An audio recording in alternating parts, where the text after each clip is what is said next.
First of all, I would like to welcome you all to join this program on the Sunday evening. And very happy International Women's Day to all of you.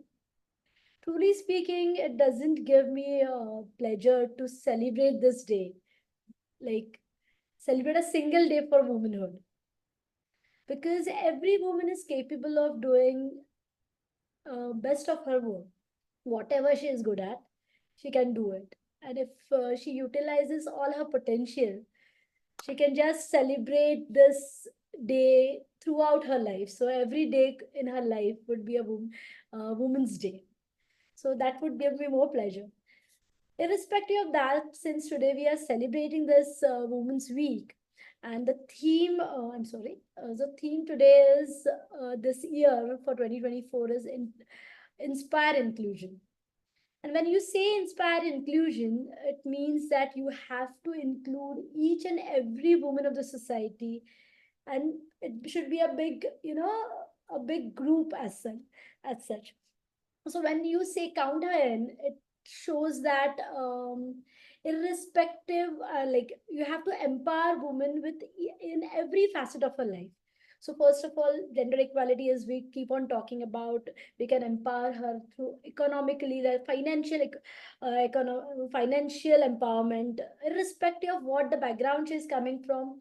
She needs to be empowered. She needs to be considered. Each woman is important. So when we say about empowerment, it basically we think, most of us think of financial status, education, but not everyone think about empowering women through the health. It is very important that every woman should be, it is a birthright of each and every person, rather, that they should be healthy. Considering this, when we say women empowerment could not be possible without a proper health of the woman. So this Women's Day, let us pledge that we would be the first person to take care of ourselves, of our health. We should not wait for anyone to help us or empower us with health which we can earn on our side. Because throughout the globe we see that whenever it comes to family responsibilities or our children or any other thing, women in the family is the first one to take a step back and neglect their own health. And now when we say health for a woman or empowering women with health, you cannot imagine woman health without the uterine health. So, like, even in my practice, when I see patients, when I talk to many female patients, may it be girls or working women between 20-25 or in the elderly group, elderly woman group, most of the time it is seen that people talk about mental health, they talk about physical health, they go visit a doctor for a regular checkup when it comes to cardiac health or any other things. But when it comes to uterine health or reproductive health, most of the time this health is truly neglected.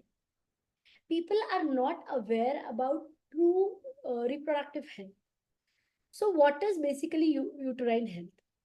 So we it is true that we cannot access or cannot have a look at uterus or uterine health very frequently. But what we do is we have an indirect method through which we can access or judge our uterine health. That is a menstruation period. So uh, this topic is not most of the time spoken about uterine health and menstrual health. So first, I feel it is very important that people should know what is uterus, what is uterine health, what is menstrual health, because what we see is it is just a small topic in your syllabus which has a 5 to 10 marks and people study for that, and rest of all they don't know about it. So according to Ayurveda, what is uterine health or what is menstrual health? So, friends, uterus is a integral part or integral organ of a woman health, of a woman. This organ is there within the body right from the birth, but it is in dormant stage till till the female attains the puberty. Once the puberty is attained, like this organ or uterus becomes functional. And when it becomes functional, it doesn't only function as a single organ in the body, but as you all know that our body is like our body functions with all organ together in symphony. So all organs should be coordinating their functions with each other so that a body can function as a whole. You can't talk about a single organ and about single organ health.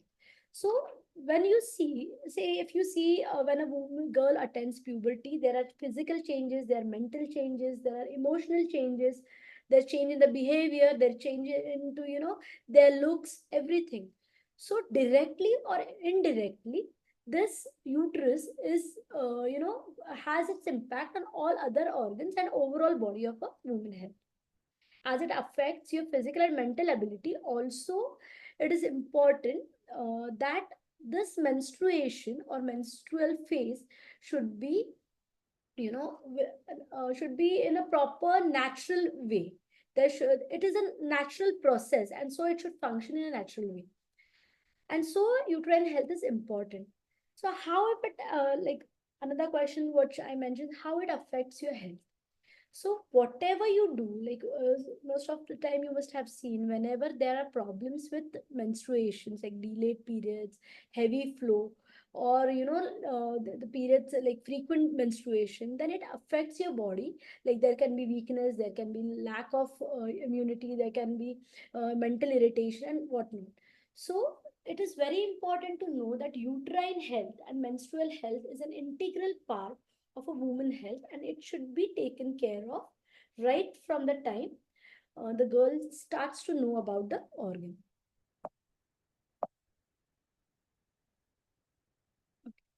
So when we say about uterus, when since we are talking about uterus, we should also know what are the common health issues in women related to uterus. So there can be a number of other health issues in any particular woman, but since we are talking about the uterus, so the common health conditions related to uterus, which we can see is PCOD, PCOS, wherein the ovulation doesn't take place. We'll be talking about this topic in detail.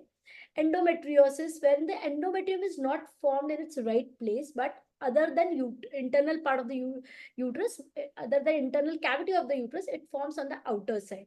Then there are fibroids. Menstrual irregularities are very common. Like there can be frequent menstruation, there can be delayed menstruation. So when I see patients, I have patients who don't have periods for almost 6 months, and girls are fine with this. This is the most scariest part, because what they feel is uterus is only concerned with reproduction. It is only an organ for reproduction, but it is not like that. And so these girls feel that it is okay. I don't have to go through all these menstrual problems throughout, like every month. Even like working women, they are not aware of this thing. So menstrual irregularities are very commonly seen. There are ovarian cysts, hormonal imbalances which affect your overall performance at work, at family, everywhere. And then early menopause. This is one of the very grave situation which I see in many patients these days, but we can talk about it someday later. So, what Ayurveda has to say about this? So, according to Ayurveda, whenever there is impairment or like problems with uterine health or menstruation, there are Ayurveda classifies these problems or causes for uterine health in four factors. That is mithyachar, dushta artha, bija dosh, and daiva. So it mentions mithyacharena taha strinam pradushtena artavacha jayante bija doshacha daivacha shunantaha pruta. So what is mithyachar? Mithya is wrong. Achar is your behavior or conduct. So any conduct which is wrongly practiced, like diet, may be your diet, it may be your daily routine, it may be the way you eat your food, the time when you eat your food, the time when you sleep, anything which you consider into your daily routine and your diet, if it is not followed correctly, that is termed as mithyachar, and this can affect your uterine health or menstrual health. Second thing is pradushta artha. Pradushta is hampered. Artha is basically female egg, or we can say ovum. or like ovum itself. So whenever there is functional deformity in this ovum, like it can be not maturing of the ovarian follicle, or the follicle is matured but it does not rupture, or the ovaries are small in size. Anything related to menstruation and ovarian function is known as pradushta artha. Bij dosh is if there is any genetic problem in the ovum or ovary, or there can be problems with the anatomical problems with the ovum. Then this is known as bij dosh. Or if the like there is lack of ovulation, it is termed as bij dosh, and daiva is fate. So Ayurveda classifies menstrual problems or uterine health in these four categories. So in Ayurveda, uterine health is known as Yoni Vyapan. So these are the basic categorization. Then what is it is important to know grossly. We'll first look at a gross thing about uterus and menstruation. So as I mentioned, uterus is the integral like organ in any female body. So if you see, this is in this picture. There are parts of uterus. So first of all, this is like vaginal passage.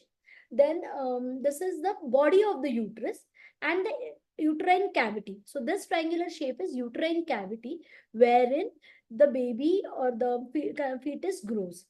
This is the place, this is the lining of the internal part of the uterus, wherein the endometrium collects every month. These are the ovaries, and every month a ovum is released from this ovaries. This travels, so this finger like projection of the fallopian tubes, it catches that ovum, and then this ovum travels through this fallopian tube and enters the uterine cavity. So only if this uterine cavity, and when this ovum enters the uterine cavity, it gets implanted in the endometrium. Endometrium is nothing but the like compressed blood vessels or blood which is collected in the uterine lining.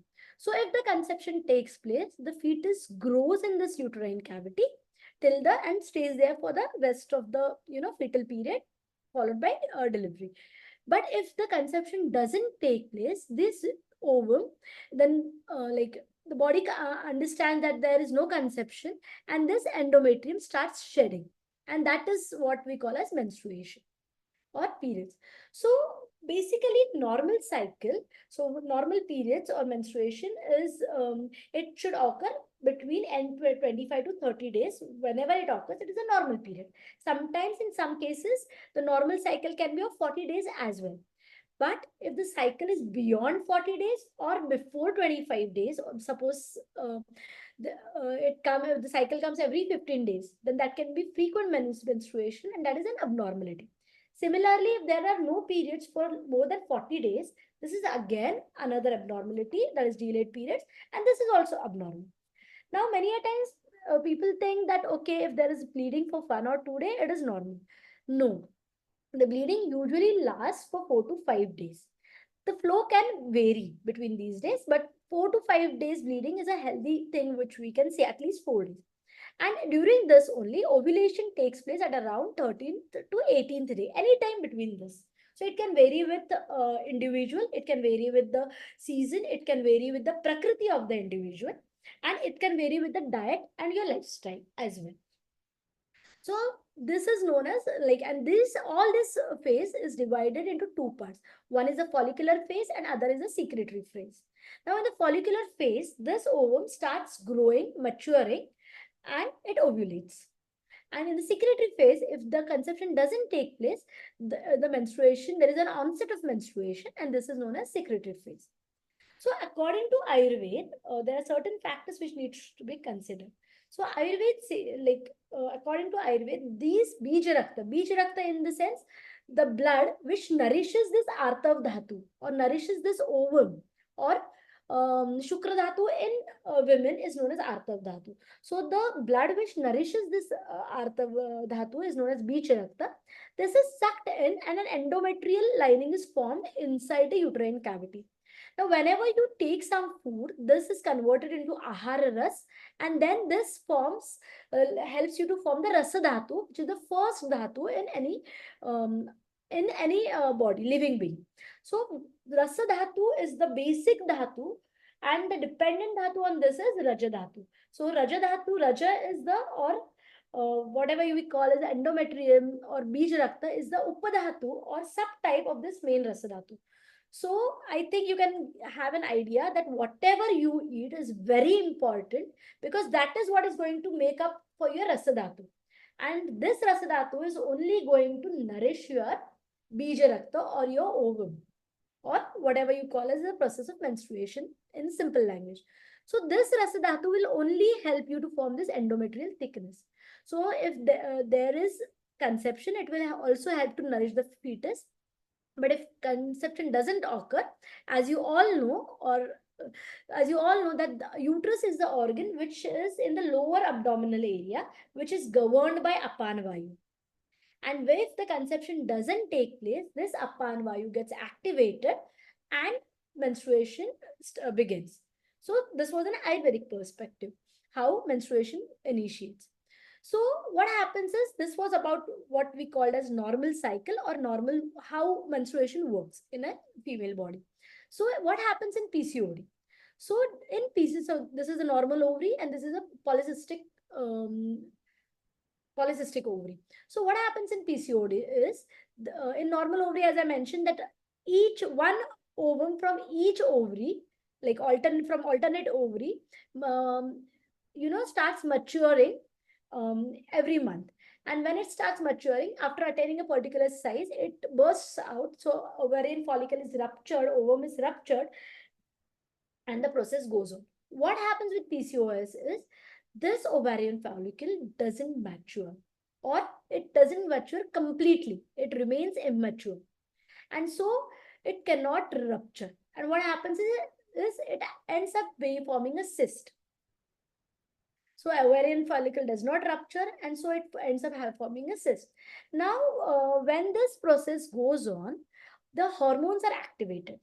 So it is known as HPO axis, hypothalamus, pituitary, and ovarian axis. So all these three hormones work in sync.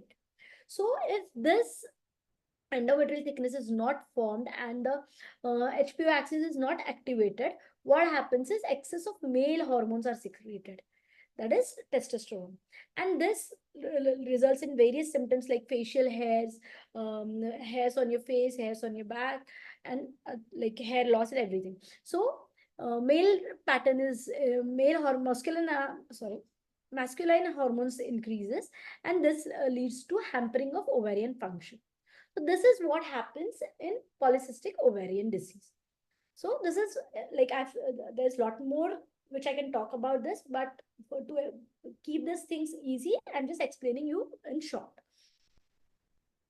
So according to Ayurveda, if we see which dosha and dhatu are involved in PCOD, is the Bij Rakta, as I mentioned, that is Shukra Dhatu in females, that is known as Arta or Bij Rakta, which forms the endometrial thickness, endometrium as such. Vata dosh helps, like Vata dosh has a different varied role to play. First of all, to carry the ovum from the, catching the ovum by the femoral end, taking it through the fallopian tube, implanting it in the this endometrial cavity is also the role of Vata dosh. Rupturing of the ovarian follicle also depends upon the Vata dosh. If the conception takes place, to hold the baby is also responsibility of Vata dosh. And if the conception doesn't take place, menstruation or menstrual flow is also governed by Vata dosh. So if you see, Vata dosh is very important when it comes to uterine health. Then Kapha dosh, what happens is, Kapha dosh is one, if Kapha dosh is excess, it blocks the Artava Srotas, or it doesn't allow the ovarian follicle to rupture, and it leads to cyst formation. Again, Rasa Dhatu, I've already mentioned, it is the first Dhatu which takes, which regulates everything, formation of endometrium, nourishment of the endometrium, everything. Then Medha Dhatu, Shukra Dhatu, or Arta, and Artava Srotas. Artava Srotas is basically a system, you can term it as a reproductive system, or uterine organs. All uterine organs all together form Artava Srotas. So basically, according to Ayurveda, Srotas is a channel, or as you call, system for each, you know, each system, like each function. So as you like, if you say reproductive system, it is Artava Srotas. If we say blood tissue system, then it is Raktava Srotas. If you say urinary system, then it is Mutrava Srotas. So there are 13 Srotas in your body. So Artava Srotas is one of them. So this is what a PCOD is about according to Ayurveda and in general. So now when we hear a lot of terms like PCOD and PCOS, so many of them are confused with what exactly is PCOD and what exactly is PCOS. Is it, or sometimes there's a confusion that both of them are same. They are not actually same, but some certain symptoms of them are same, which make us think that both of the situations are same. So basically, PCOD is a well formed disease. So it is a polycystic ovarian disease. So it is an established disease, whereas PCOS is a syndrome. Now, syndrome is group of symptoms. So PCOS is group of symptoms which mimic PCOD. What happens in PCOD is PCOD there can be ovulation, but sometimes eggs or ovum are not completely mature. They can be immature ovums, and this is mainly due to lifestyle, due to your dietary habits, and many more things. We'll be discussing it later. Whereas PCOS is mostly due to metabolic disorder, and this specifically leads to anovulation or anovulatory cycle, where ovulation doesn't take place at all. And that is the reason females with PCOD have fertility issues, because endocrine system hormonal imbalance is totally disturbed in PCOS.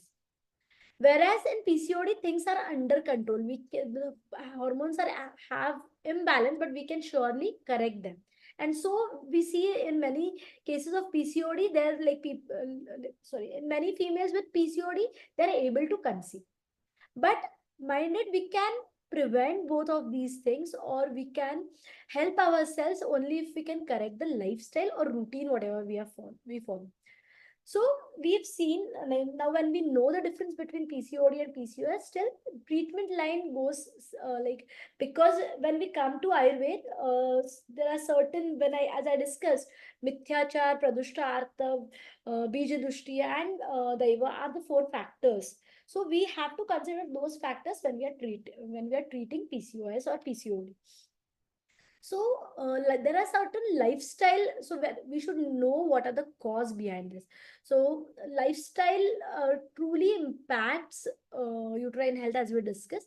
So certain things which we all neglect to do, or we unknowingly end up into our comfort zone, and then follows a certain lifestyle which is really of concern, which needs to be taken care of. So first of all, sedentary lifestyle, wherein I think everybody is at their desk on computers for like most of the time throughout the day. Physical exertion for work or exercise is not so much, unless you really focus for it, or unless you have a problem.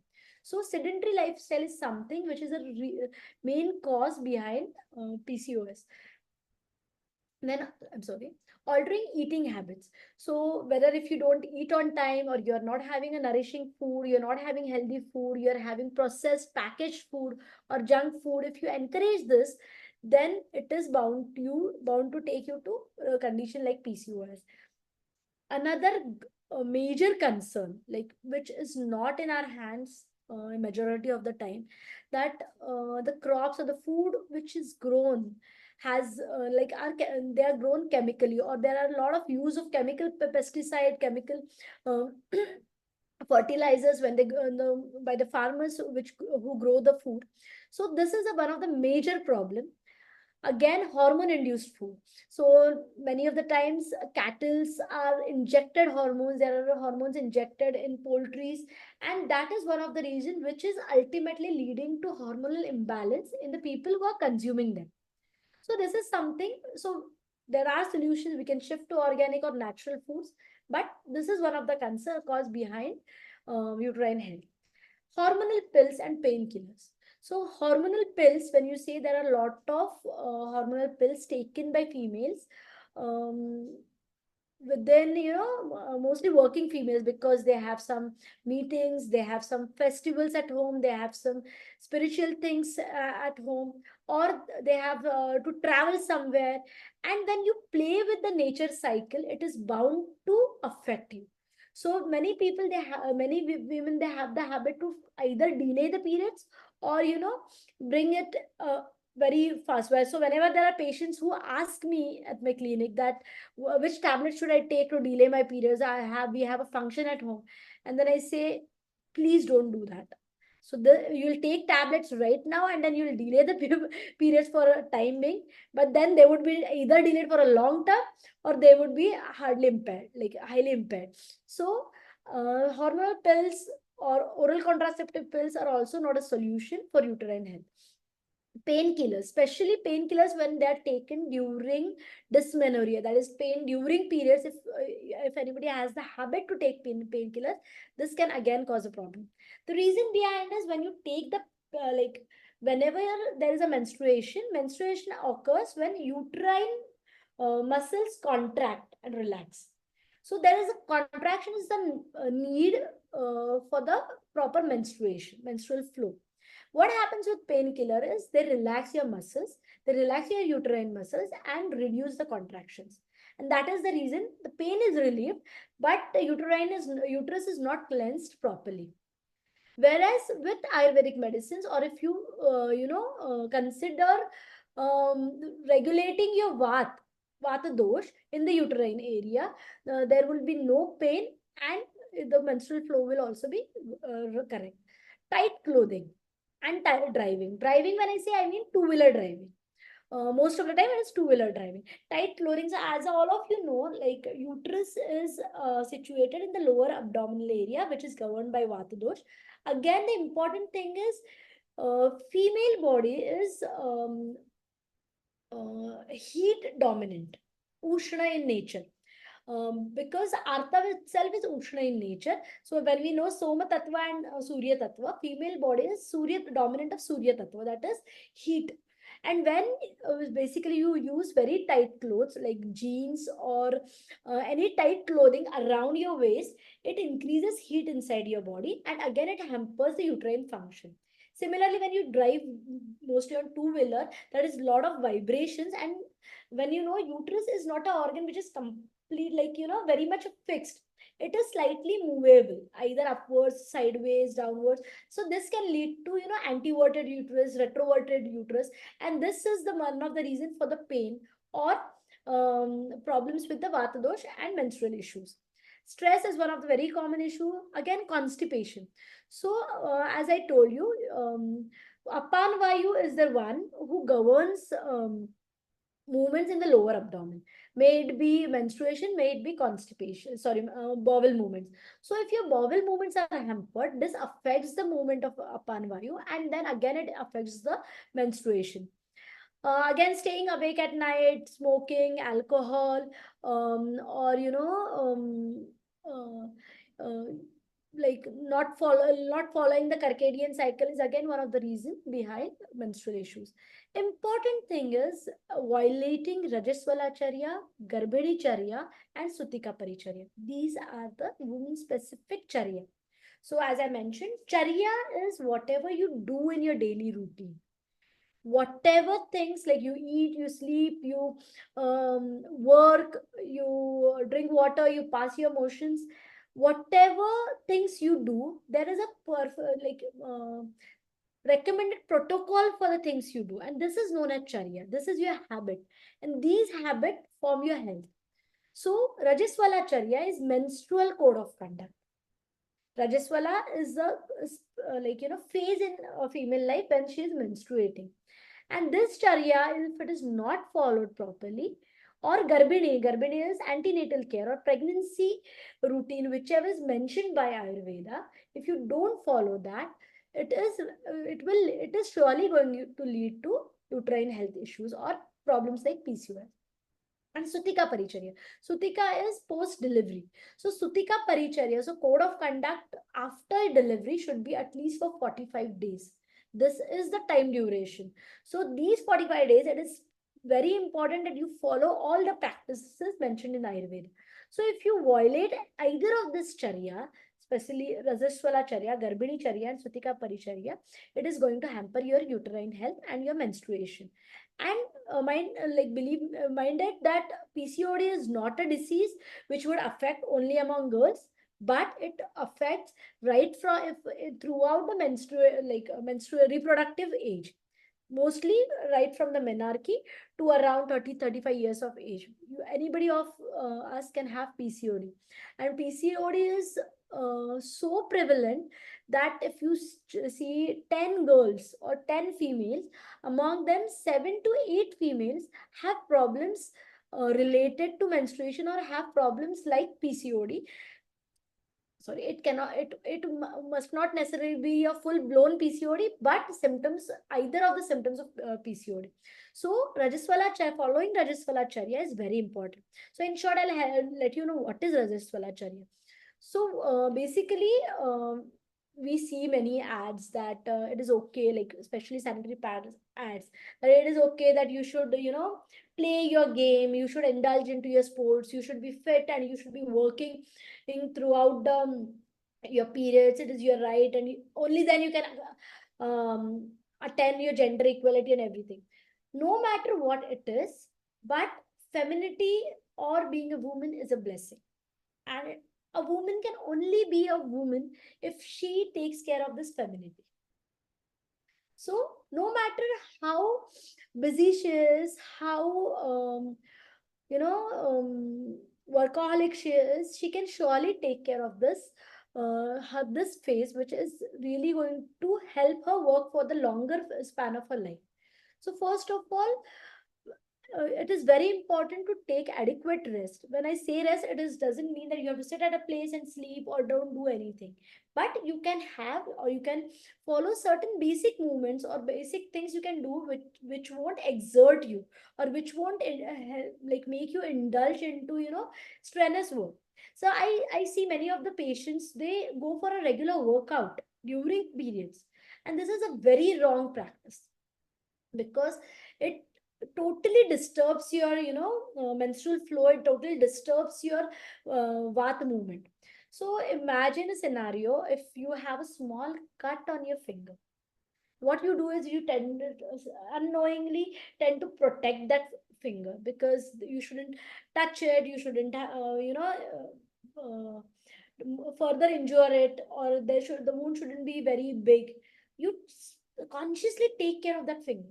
So when your organ is bleeding, it is very important that you let the organ heal, because the endometrium is shedding. It is very important that the uterus needs rest, your body needs rest. So taking adequate rest during periods is important. Now these days there is a lot of awareness being created among people. So females have menstrual leave, they are allowed to work from home, and then we can really resort to such kind of practices, like we can work from home or do any, like if we can, everybody has a way to manage their work. So adequate rest is more important. Then warm, freshly cooked food, and basically it should be easy to digest. So what we suggest is having a lot of ghee, milk, dal, rice, or soups in your food, which would be warm, which would be easy to digest, which can be tempered with either cumin seeds, asafoetida, or ginger. So that will help to elevate vat, that will help to regulate the vat movements and pacify vat. So it won't cause any pain, or it won't cause any dysfunction in the uterine bleeding. Again, herbal decoctions, so there can be decoctions made with methi seeds or asafoetida, or herbal herbs like dashamur. This you can surely take during menstruation, which would again help to regulate vat movements. Hygiene is one of the most important thing which should be taken during menstruation, because so I find girls who don't change their pad for the whole day sometimes, or they don't clean the private parts properly, or they work in a very unhygienic area, and all this can lead to infections, or all this can lead to impaired uterine health. Another important thing is, it is suggested in Ayurveda that you shouldn't scrub or bath during this period, When they say bathing, it means you shouldn't scrub your body hard while bathing during these periods. So we see, because your body is all set to cleanse. um, as I mentioned, that female body is dominant of heat, and your body helps to cleanse the toxins. We are blessed in a way that your body helps to cleanse these toxins, remove this heat from your body during this menstrual period. And when you bath, or when you scrub really hard, again, this bath is disturbs, and it can lead to skin issues, skin problems. It can lead to, dry dull skin. It can lead to heat accumulation into your body. And when you have a head bath before fourth day, I'm sorry, I can't give you the exact logical explanation behind this, but it has been observed that whenever you take a head bath just before the period starts. Or in between, if you take a head bath when the period starts, the menstrual flow reduces. The flow becomes scanty comparatively. And if this happens, uterus doesn't cleanse properly, endometrium doesn't shed properly, and then this can lead to other health issues which are related to uterus, or any blood impurities. Okay, so you can have acne, you can have dandruff, you can have some rashes on the skin, or not immediately, but it can be a long term thing. So if any of the friend, or if any of you if you are visiting parlors, especially for a facial or for a body massage during menstrual cycle, please do not do that. Important thing is avoid physical intimacy. And I would also say, many of them, I've been asked by many of the patients if masturbation is allowed during this period, but I would strongly I would strongly refuse to follow either physical intimacy during menstruation, because this is what your menstrual charya or your Rajaswalacharya is, what is going to affect your uterine health or your uterine function. So similarly, as Rajaswalacharya, there are so many charya which I mentioned. So there is Sutika charya, there is Garbhini Paricharya. Similarly, there is Ahar charya, about the code of conduct, how we should eat. There is Swapna charya or Nidra charya, Ratri charya, that comprises of your sleep. There is Dinacharya or daily routine. So if you have to check how good is your charya, we at Charya Ayurveda, we have designed questionnaire. This is a data-driven formula, uh, based on the srotasas, dosh, dhatu, and mal of your body, through which, if you fill up the questionnaire, at the end, you can get to know what is your health score, what is the score of your charya, how good is your charya, and how it can impact on your health. And further, it also generates a report where it gives you the remedies, what you should really correct in your daily lifestyle. So you can surely try know your charya. You can check it out on charyaayurved.com. Coming back to PCOD, so common symptoms of PCOD, what you can say, as I mentioned, is irregular periods. Irregular periods, that means periods can be either very delayed. I have patients who don't have periods for 9 months to 10 months. And then after 6 to 7 months, there's a flash of light, and they start, oh, didn't have periods for 7 months, and now I have to do something.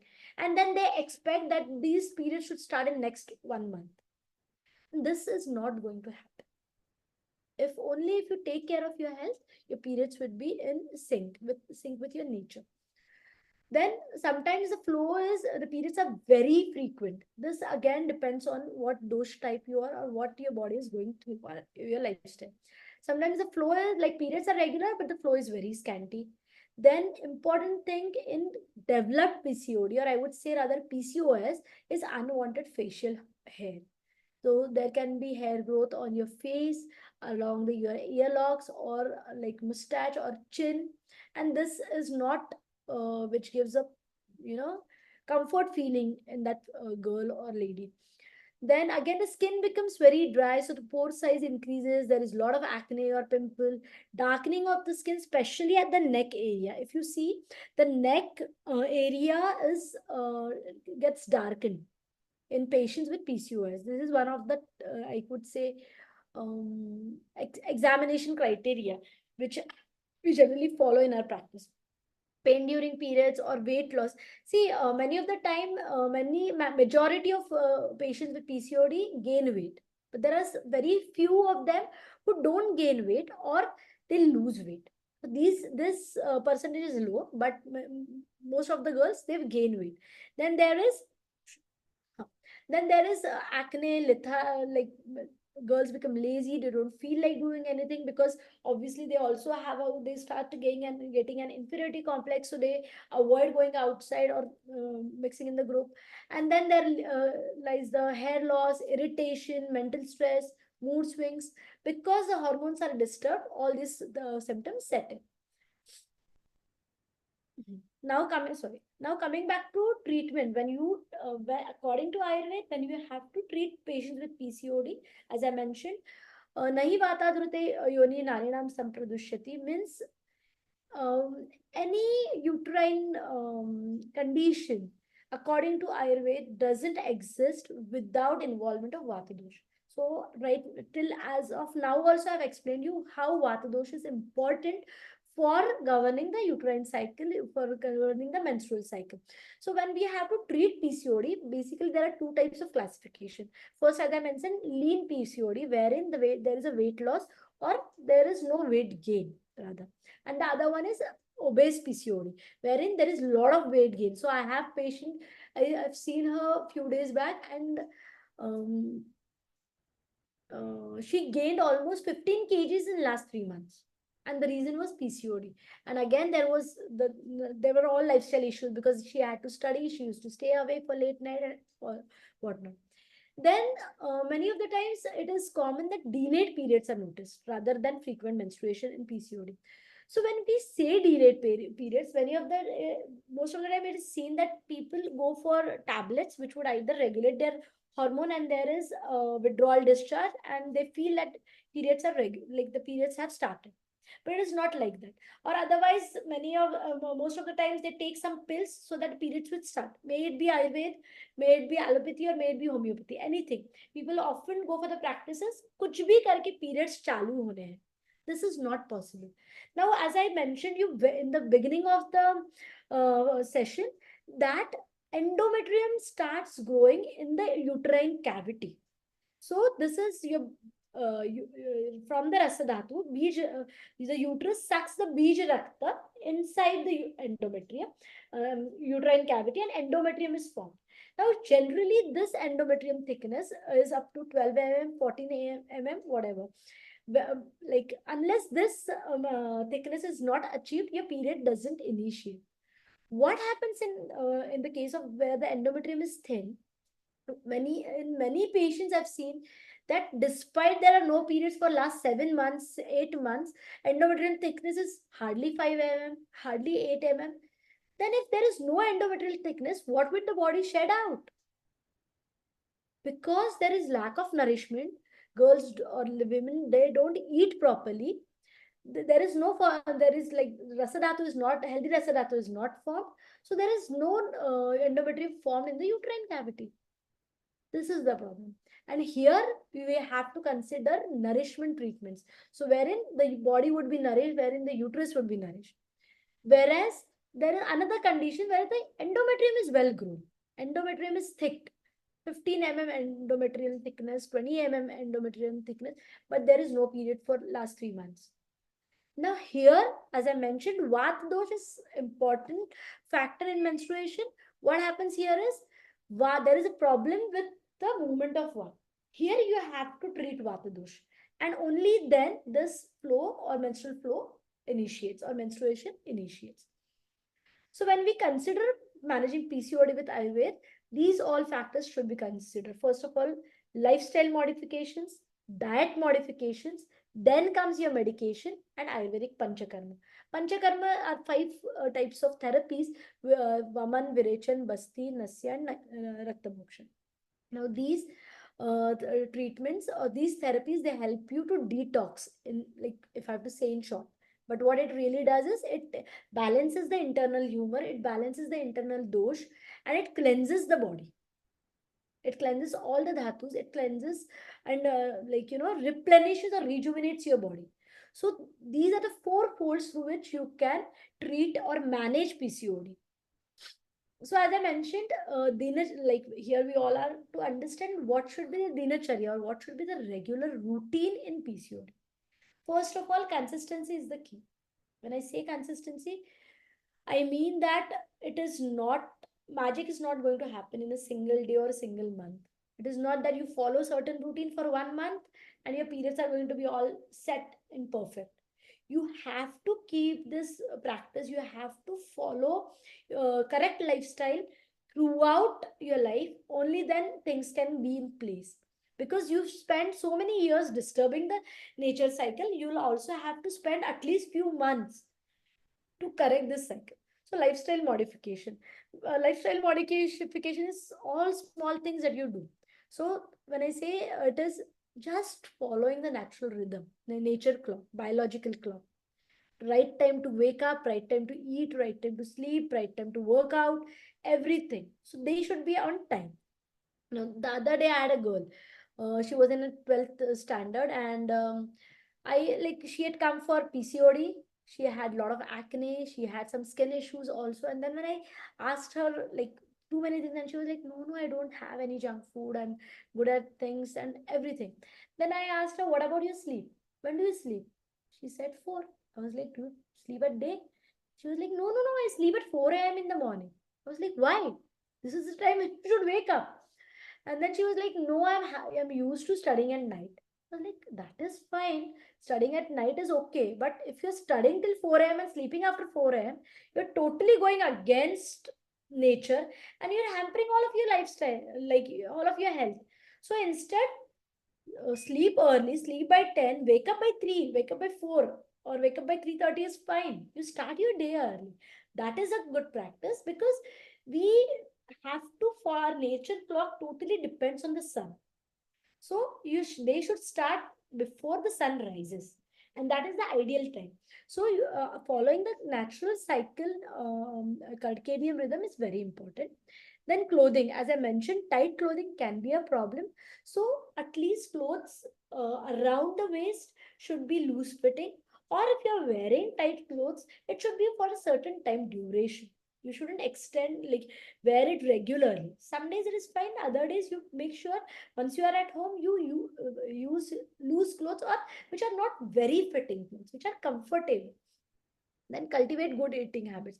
So here eating habits, when you, it can vary. So right time of eating, right way of eating. So you should sit at a place, sit with all your senses towards food, eat freshly cooked homemade food, avoid packaged food, preserved food, extra salted food, and most importantly have seasonal food. Regular exercise that is focused on lower abdomen. Whenever I won't suggest strongly about heavy workouts or weightlifting, that you can do as per your things, but when it is considered concerned with uterine health, you should focus the exercise which would help your lower abdomen. So like many of them, if you look into and if you check about your old practices, or if you think about your the routine which your grandma like or your grandparents used to follow, what used to happen is all the ladies in your house, like what I remember is my dadi, my nani, what they used to do whenever they used to sit, they used to sit and do the work. If they are near a gas or stove or a chula, they used to sit with in a squatting position, or a foot close to their uterus, like they'll fold their legs and one leg used to be close to their abdomen. Now what happens is that they indirectly protect your uterine things, uterus as an organ. So they used to work in a squatting position, they used to roll their rotis when they like whenever they used to be in kitchen, they used to sit and perform the work. They used to clean the house, they used to have a small broom, and then they used to bend from their lower abdomen and then sweep the entire house or swipe the floor. Whatever they used to do, they used to, there was lot of sitting down, getting up, sitting down, getting up. So during this process, there used to be ample amount of blood circulation in and around the reproductive area, or around the uterus. Like again, there would be practices like taking out water from the well, or traveling for long distances, everything. Wearing bangles, applying kumkum on the forehead, that used to be usually dry powder, because this is the Sapani Marma. This is the Marma where if you, and there's Agnya Chakra also here. So if you press this, this is the point where, which activates all these marma, like bang, this, there's another marma over here. Then they used to wear this bichwa, or in the toe rings.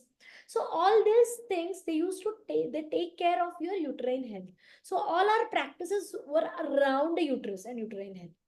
So this is something.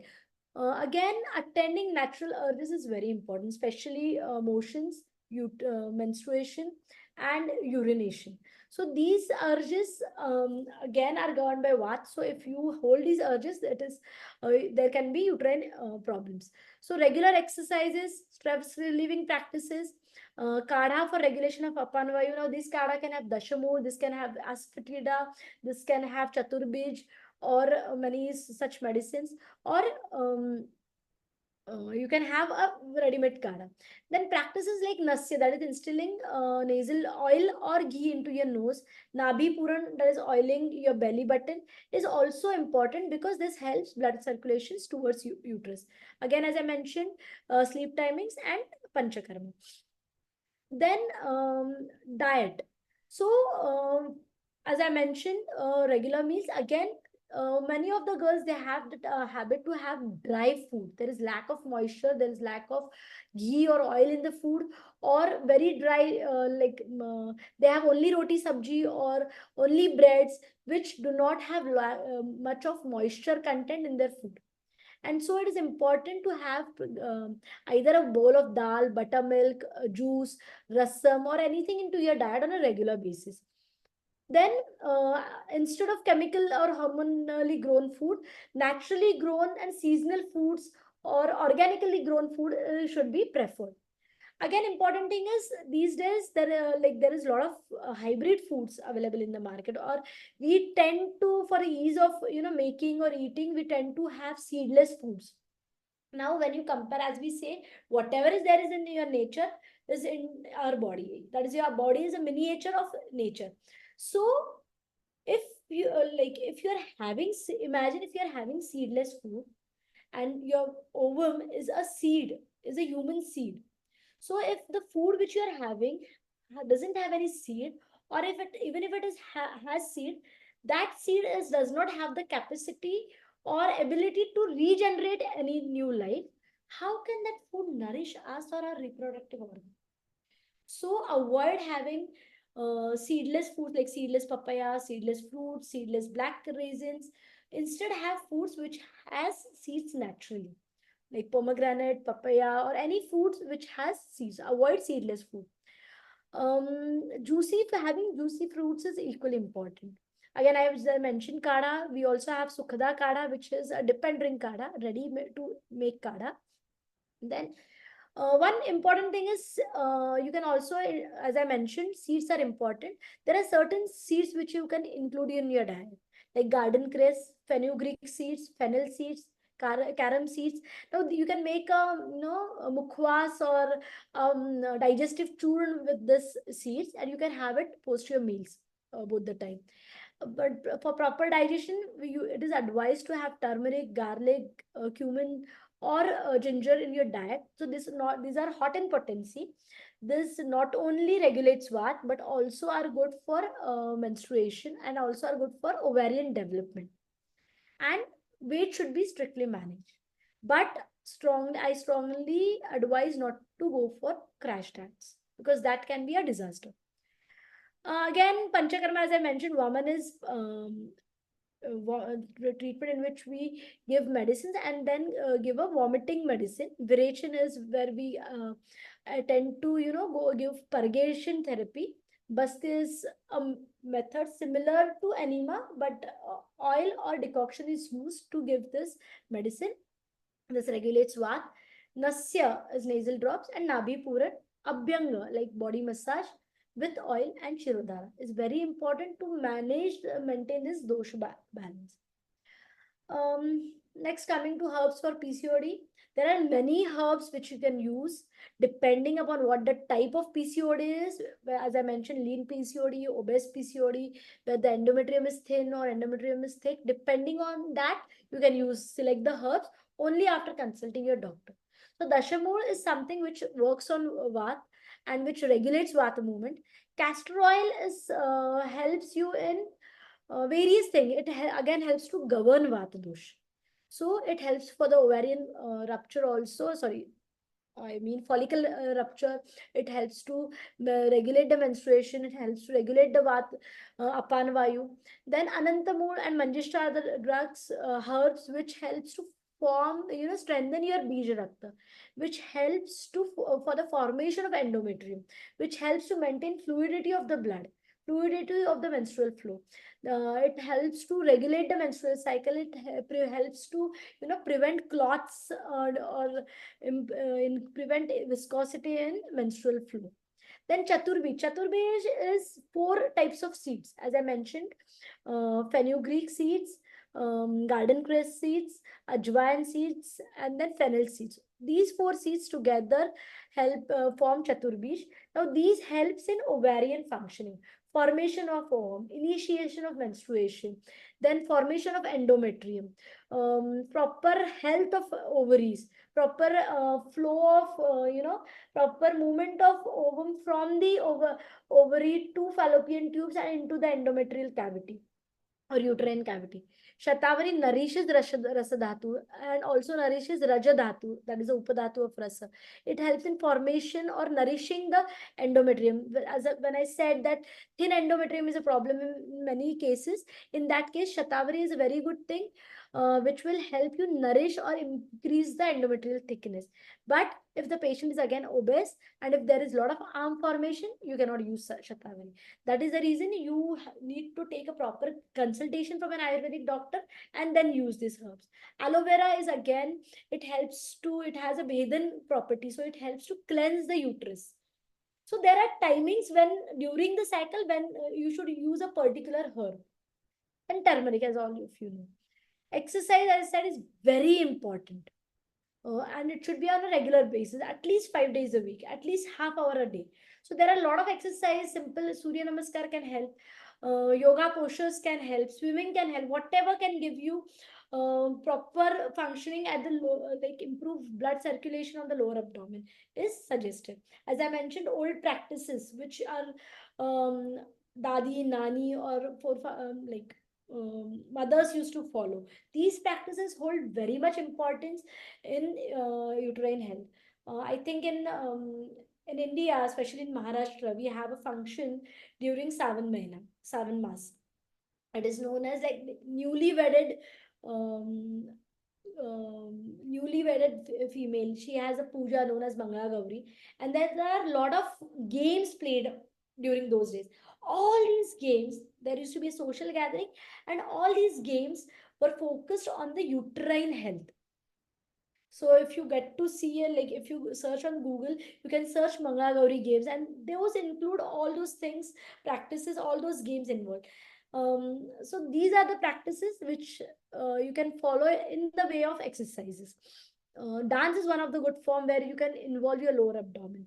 So coming back to yoga, Surya Namaskar or sun salutation is a complete form of exercise. Sarvangasana helps to regulate your hormonal balance. It helps to again control your hormones and dosha balance. Paschimottanasana, Malasan is a squatting position. Now squatting position is the pose which is very important for your uterine health. So you may use it in any form, like into your daily practices. Whenever you can use this asana as a asana or as a practice. Then Bhujanga Asana, Chakki Chalanasana. Chakki Chalanasana is typical thing when in olden days when the ladies used to grind the atta, or grind the grains for making atta. It is they usually used to spread their legs and then rotate the chakki.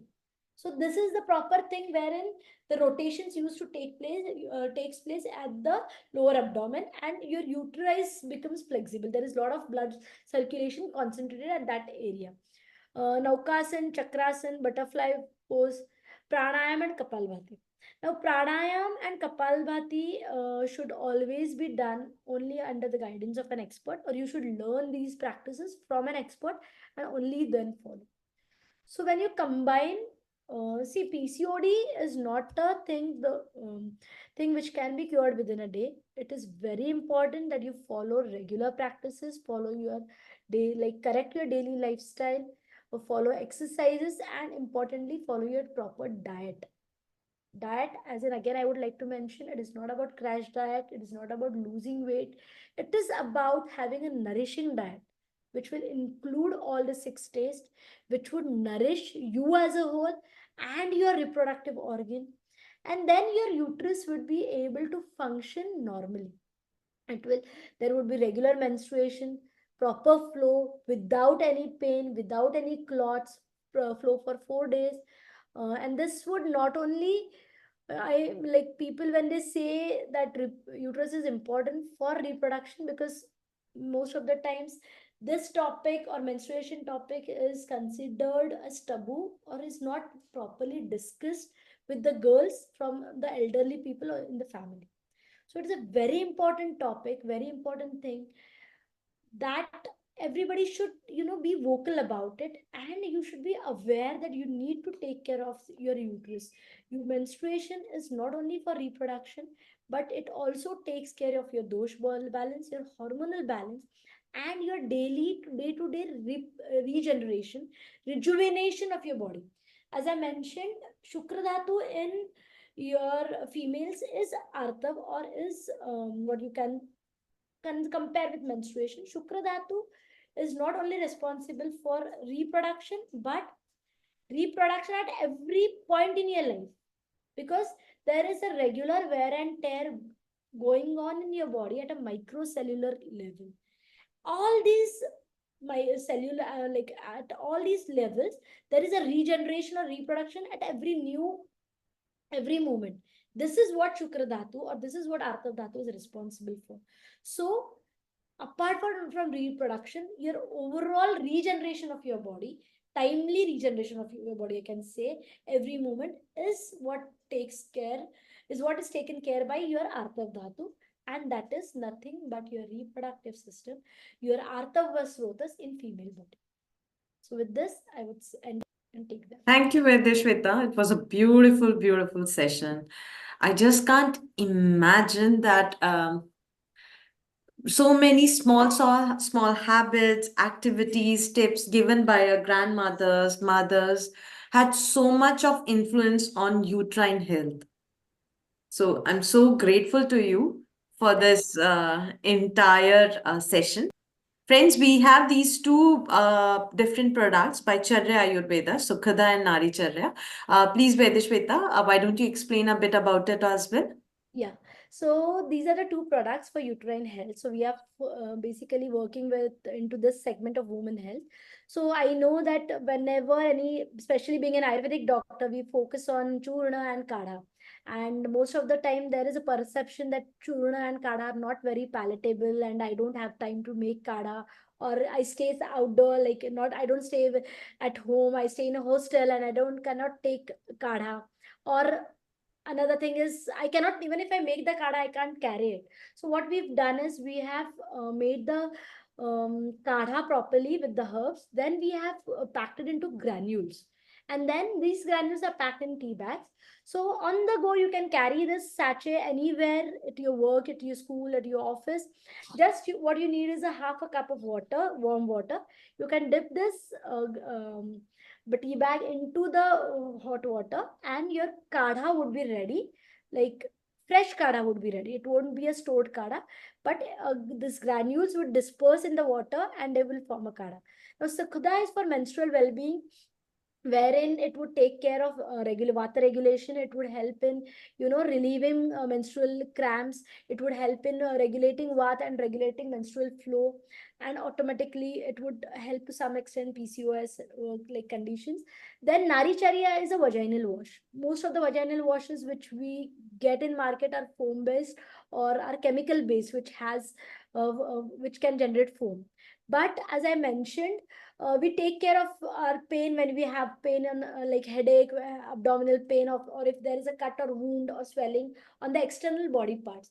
But when it comes to uterus or cervical area, which can have ulcerations, which do have swelling at times, which has pain in the cervix, there is pain in cervical area. At this time, when warm kadha, when you use warm kadha for a wash, vaginal wash, it relieves all these problems. It regulates what at that area also, and cleanses the cleanses the vaginal area, thus preventing from infections or any menstrual unhygienic conditions. So these are the two products. You can try it.